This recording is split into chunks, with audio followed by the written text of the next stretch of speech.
Hello everyone students, कैसे हैं आप सभी लोग। Welcome to exam warriors academy. तो पिछले क्लास में हम लोगों ने पढ़ा हुआ था फर्टिलाइजेशंस के बारे में, जिसमें हम लोगों ने एक्सटर्नल फर्टिलाइजेशन और इंटरनल फर्टिलाइजेशंस के बारे में पढ़ा था। अब हम लोग को यहाँ पर कुछ नोट पॉइंट पढ़ना है। इन वाइट्रो फर्टिलाइजेशन क्या होता है, जिसे हम शॉर्ट में IVF बोलते हैं। तो क्या होता है, चलिए शुरू करते हैं। तो ये ध्यान दीजिए कि यहाँ पर जैसे कुछ मैं बता दे रहा हूँ, जैसे कुछ महिलाओं को जो है वो बच्चा नहीं हो पाता है, जिसे हम फैलोपियन ट्यूब बोलते हैं, वो बंद हो जाता है, या जो स्पर्म होता है वो अंडे तक नहीं पहुँच पाता है। तो इस स्थिति में जो फर्टिलाइजेशन नहीं हो पाता है, इसे ही हम इन वाइट्रो फर्टिलाइजेशन बोलते हैं। ये एक प्रोसेस होता है, चलिए पढ़ते हैं। Some women are unable to have babies because their oviducts are blocked and sperms cannot reach the egg for fertilizations. This prevent the ova from being fertilized. This problem can be overcome through test tube baby technology और इन vitro fertilisers. वही जो मैंने बताया, सम women's are unable, यानी कुछ महिलाएं जो होती हैं वो बच्चे नहीं पैदा कर पाती हैं, because their oviduct are blocked, यानी जो फैलोपियन ट्यूब होता है वो बंद होता है, या sperm can not reach the eggs, यानी जो स्पर्म होते हैं वो एग तक नहीं पहुंच पाते हैं। दिस प्रिवेंट्स द ओवा फ्रॉम बीइंग फर्टिलाइज्ड, और इस स्थिति में जो एग्स होता है वो फर्टिलाइज नहीं हो पाता है।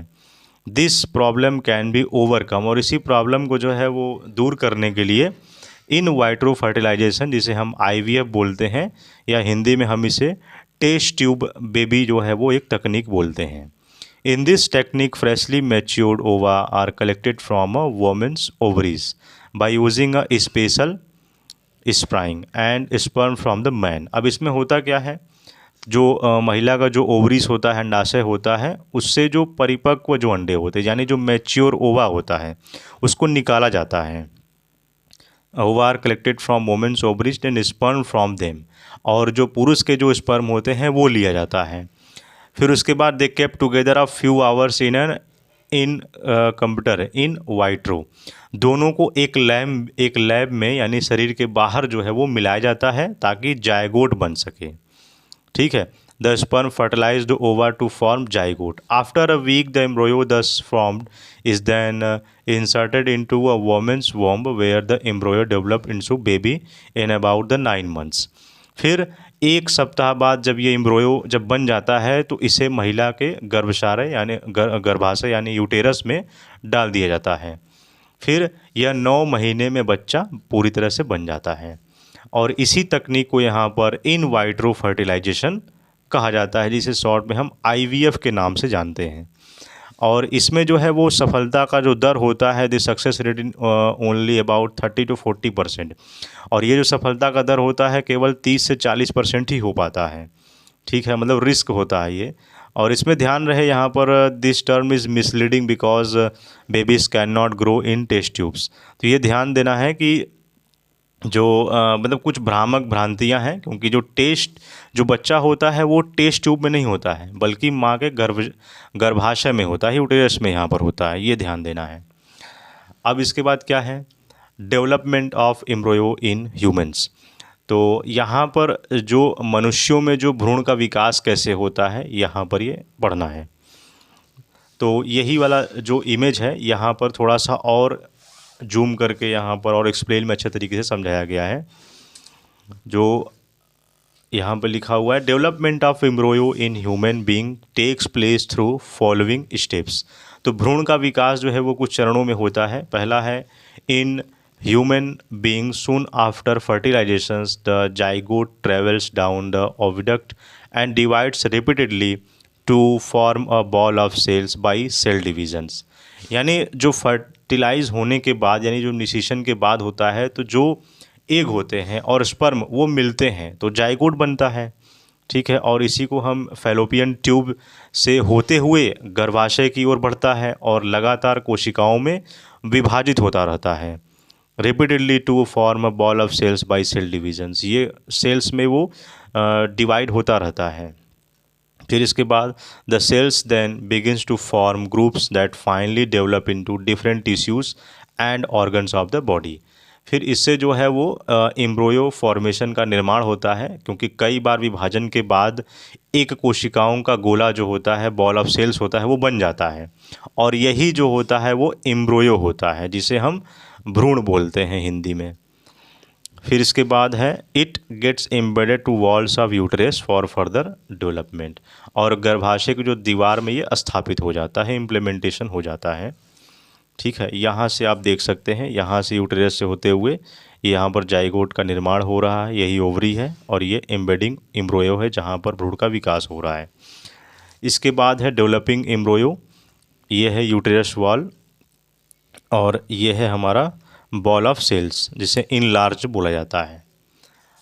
अब थर्ड पॉइंट में लिखा हुआ है the embryo continuous to develop in the uterus and gradually develops different body parts such as head, hands, legs, eyes, ears, है ना। यहीं पर ही विकास हो रहा है कि गर्भाशय के अंदर जो भ्रूण होता है, एम्ब्रियो होता है, उसी में उसके विभिन्न अंग बनने लगते हैं, जैसे सिर हो गया, हाथ, पैर, आँख, कान, ये सारे बनना स्टार्ट हो जाता है।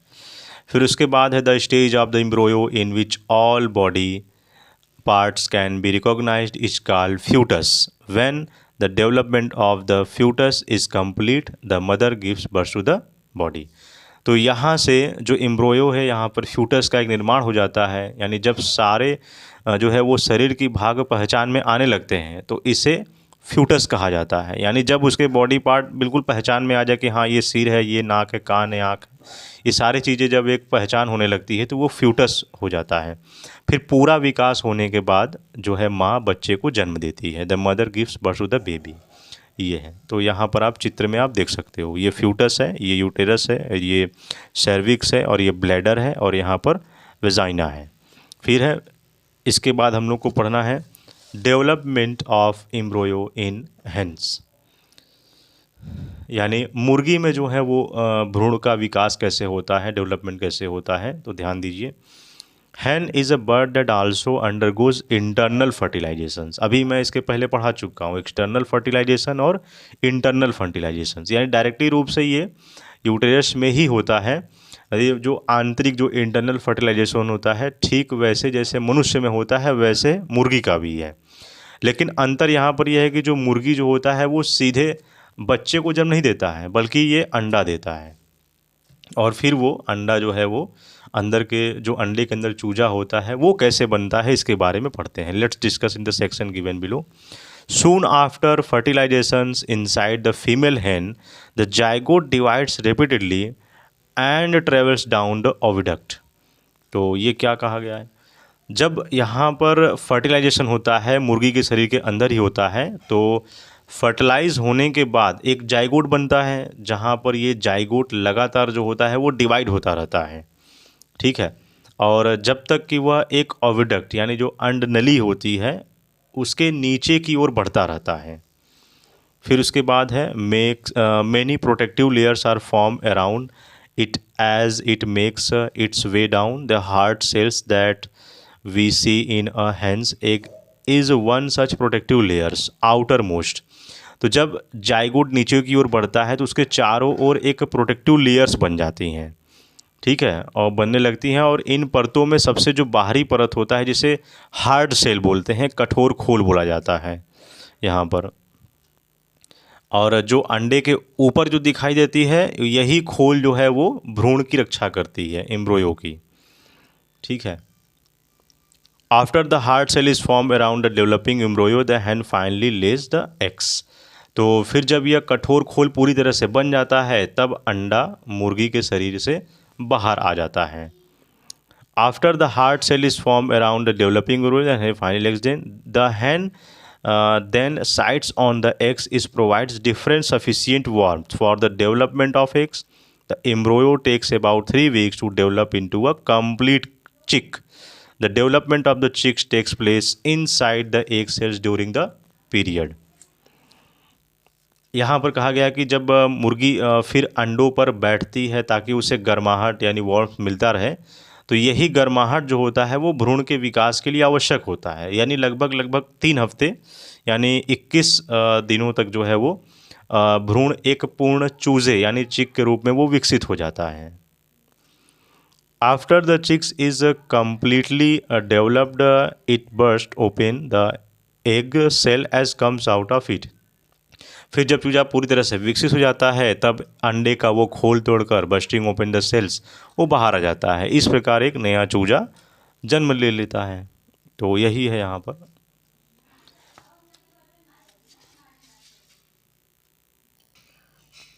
अब यहाँ पर स्टूडेंट्स हमें पढ़ना है development of embryo in other animals, यानी जो अब दूसरे जानवरों में यहाँ पर भ्रूण का विकास कैसे होता है इसके बारे में पढ़ना है। तो ध्यान दीजिएगा। In animals such as frogs, fish, etc., which undergo external fertilizations, development of the embryo takes place outside the female body. The embryos continues to grow within their egg covering. After the embryos develop, the eggs hatch and the young ones come out. तो कुछ जानवर होते हैं जैसे यहाँ पर मेढक है, मछली है, ये जो है बाहरी निषेचन करते हैं, एक्सटर्नल फर्टिलाइजेशन होता है। इनमें अंडों का जो फर्टिलाइज होता है वो जो है मादा के शरीर के बाहर होता है। पॉइंट ध्यान दीजिएगा, फिर से मैं बता दे रहा हूँ। यानी जब एक अंडे के अंदर ही जब भ्रूण बनता है, यानी जो पीला कलर जो होता है, पीला भाग होता है, वो भ्रूण को भोजन देता है और एल्ब्यूमिन यहाँ पर भ्रूण की रक्षा करता है। और जब यहाँ पर एम्ब्रोयो पूरी तरह से विकसित हो जाता है तब वह अंडा फूटता है और एक नया बच्चा बाहर आता है। ठीक है, अब इसके बाद हम लोग को पढ़ना है विविपरस एंड ओविपरस। ठीक है, इसके बारे में पढ़ना है। ये भी एक प्रकार का एक जंतु ही है, एनिमल ही है। क्या होता है, चलिए शुरू करते हैं। The animal which give birth to young ones are known as viviparous, जिसे हम जीव जनन कहते हैं हिंदी में। फॉर एग्जांपल है डॉग्स है, काउज है, कैट्स है। The animal which lay eggs are called oviparous animal, example birds, fish. तो वे जंतु जो अपने बच्चे को सीधे जन्म देते हैं उसे हम विविपरस कहा जाता है। जैसे यहाँ पर डॉग, कैट, काउ, ह्यूमंस हो गया। अब ओविपोरस एनिमल्स क्या है, यानी वे जंतु जो होते हैं जो अंडे देते हैं, इसे हम ओविपोरस इसे हम कहते हैं। और यहाँ पर एग्जाम्पल में हो गया बर्ड्स, फिशेस, मेढक जो हो गए, फ्रॉग्स और स्नेक्स, ये जो है वो अंडे ही देते हैं, ये ध्यान दीजिएगा। इसमें एग्ज़ाम से आपसे क्वेश्चन में पूछा, मतलब एग्ज़ाम में आ सकता है difference between viviparous and oviparous animal, तो ये आपको ध्यान रखना है। क्या होता है, animal that gives birth to their young ones directly, यानी वे जंतु जो सीधे बच्चे को जन्म देते हैं। ओविपरस एनिमल, ये जंतु अंडे देकर प्रजनन करते हैं। ठीक है, और ये development of zygote takes place inside the body of female, और ये जाइगोट का विकास एक मादा के शरीर के अंदर होता है। Development of zygote takes place outside the body, और यह जाइगोट का विकास शरीर के बाहर अंडे में होता है। जैसे उदाहरण में देख लीजिए मैमल्स, जैसे इंक्लूडिंग ह्यूमंस, है ना, मनुष्य, गाय, बिल्ली, ये सारे हो गए। और इसमें birds, fishes, crocodiles, snakes and lizard, मेढक, मछली, पक्षी, यही सारे हैं। इसके बाद है यंग वंस टू एडल्ट, यानी बच्चे से वयस्क बनने तक का, यानी जब वो अंडे से चूज़ा बाहर निकला या कोई इंसान का ही बच्चा है वो छोटा है, फिर वो एडल्ट होने तक का यहाँ पर पूरा प्रोसेस बताया गया है। Young ones to adult, the new individuals which are born or hatched from the eggs continue to grow till they become adult, यानी जो नए जीव अंडों से निकलते हैं या जन्म लेते हैं वे धीरे धीरे बड़े होकर एक वयस्क बन जाते हैं, एडल्ट बन जाते हैं। In some animals such as amphibians, frogs and certain insect like silkworm, the young one may look very different from the adult, यानी कुछ जंतुओं में जैसे मेढक हो गए जो रेशम कीट होते हैं, वे बच्चे और वयस्क रूप में बहुत अंतर होता है इसमें। और इसी परिवर्तन प्रक्रिया को हम यहाँ पर मेटामॉर्फोसिस बोलते हैं, ये याद रखिएगा। This process of change by which a larva is transformed into an adult is called. ठीक है, ये याद रखिएगा, इसी परिवर्तन की प्रक्रिया को हम मेटामॉर्फोसिस बोलते हैं, जिसे हम हिंदी में रूपांतरण कहते हैं। यहाँ पर ध्यान दीजिए, क्लास 3-4 में आपको पढ़ाया जाता है लाइफ साइकिल ऑफ फ्रॉग। तो लाइफ साइकिल ऑफ फ्रॉग कैसे यहाँ पर एक मेढक जो है वो एक छोटे से एक लार्वा के रूप में कितना बड़ा हो जाता है, ये चीज़ें लाइफ साइकिल आपको पढ़नी है।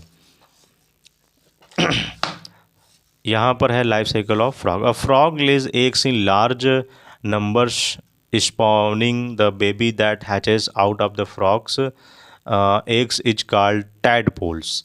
अब ध्यान दीजिए, मेढक का जीवन चक्र है। एग लाइन्स है मतलब जब मादा बहुत सारे जो है वो अंडे देती हैं, फिर अंडे से जो बच्चा बाहर निकलता है उसे हम टैडपोल कहते हैं। और टैडपोल मछली जैसा दिखता है और पानी में जो है वो गिल्स से सांस लेता है, गलफड़ों से सांस लेता है। ठीक है, यहाँ पर एक देख लीजिए, एग है, फिर टैडपोल, फिर एडल्ट। डेवलपमेंट होता है उसका। A tadpole undergoes metamorphosis to become an adult frog that adult frogs are capable of jumping and swimming.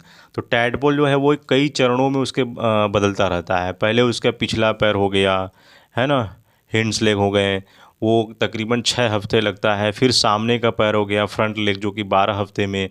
फिर उसकी पूंछ जो है वो धीरे धीरे गायब हो जाती है, फिर वो एडल्ट फ्रॉग में चेंज हो जाता है। यहीं देखिए लाइफ साइकिल लिखा हुआ है, 8 वीक्स है, 12 वीक्स है, यही सारी चीज़ें हैं। फिर यहाँ पर एडल्ट फ्रॉग में जो अंत में हुआ जो है एक एडल्ट फ्रॉग बन जाता है। They have from the hop out and water on to the land. फिर वो अपने लंग्स से सांस लेने लगता है और फिर कूदता और तैरने लगता है। ठीक है, और यहाँ ध्यान दीजिए, ये भी एग्ज़ाम के लिए इम्पोर्टेंट है, पूछा जाता है कि डिफरेंस बिटवीन टैडपोल और फ्रॉग। टैडपोल और फ्रॉग में क्या अंतर है? देखिए, it has a long tail and fins to swim in water. तो इसकी लंबी पूँछ और पंख जैसी बनावट होती है। और जो फ्रॉग है, इसके पैर होते हैं और यह कूद भी सकता है। To swim in water and hop on land. Hop means कूदना होता है यहाँ पर। और इट ब्रीथ्स थ्रू गिल्स, यानी यह गलफड़ों से सांस लेता है। और it has lungs for breathing, और यह फेफड़ों से सांस लेता है। ठीक है, तो एक्सेप्शंस ऑफ मेटामॉर्फिसिस बहुत इंपॉर्टेंट है। यहाँ पर कुछ इसके अपवाद भी होते हैं, जैसे human beings also exhibit change in body appearances as they grow, but this change are not drastic change. यानी जब मनुष्य में भी जो है शरीर में बदलाव होता है, लेकिन यह बहुत धीरे धीरे होता है, अचानक नहीं होता है। इसलिए जो मनुष्य होते हैं और जो और भी सारे जानवर जैसे कुत्ता, बिल्ली, गाय, घोड़ा, इनमें जो है वो मेटामॉर्फिसिस नहीं होता है, ये ध्यान दीजिएगा। डू नॉट अंडरगोस मेटामॉर्फिसिस, इसमें मेटामॉर्फिसिस नहीं होता है, रूपांतरण नहीं होती है इतने जल्दी।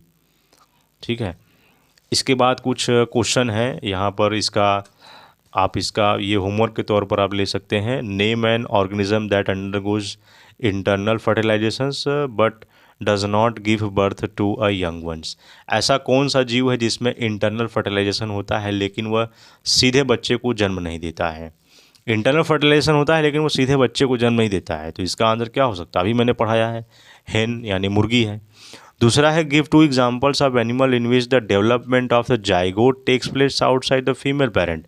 ऐसे 2 जीवों के नाम लिखे जिनमें जाइगोट का विकास शरीर के बाहर होता है। अभी हम लोगों ने पढ़ा, मछली हो गया, मेढक हो गया, यानी फिश फ्रॉग हो गया। तीसरा, do all organism give birth to young ones. क्या सभी जीव सीधे बच्चे को जन्म देते हैं? नहीं, ऐसा तो नहीं है, कुछ जीव अंडे भी देते हैं। चौथा, in some animals the young ones may look very different from the adults, give examples of 2 such animals. कुछ जीवों में जो बच्चे होते हैं वयस्कों से बहुत अलग दिखते हैं, जैसे मेढक हो गया, रेशम कीट हो गया, सिल्क वॉर्म, यही सारे हैं। ठीक है, अब इसके बाद हम लोग को नेक्स्ट टॉपिक में हम लोग पढ़ेंगे ए सेक्सुअल रिप्रोडक्शन। तो इसको आप पढ़कर आइएगा, फिर मैं इसको पढ़ाऊँगा, समझाऊँगा। और ध्यान दीजिए क्लास 8 वाले, इसको ज़रूर आप देखते रहिए। पिछला भी मैं वर्ल्ड लाइफ वाला जो वीडियो है उसको भी पूरा देख लीजिएगा। और ये भी मैं चैप्टर मैं ऑनलाइन ही पूरा मैं पढ़ाकर ख़त्म कर दूंगा। ठीक है, तो इसको आपको पूरा वीडियो देखना है, और जो नहीं समझ में आ रहा है आप मुझसे स्कूल में आकर पूछ सकते हो। ठीक है, और इसका क्वेश्चन आंसर भी मैं भेज दूंगा।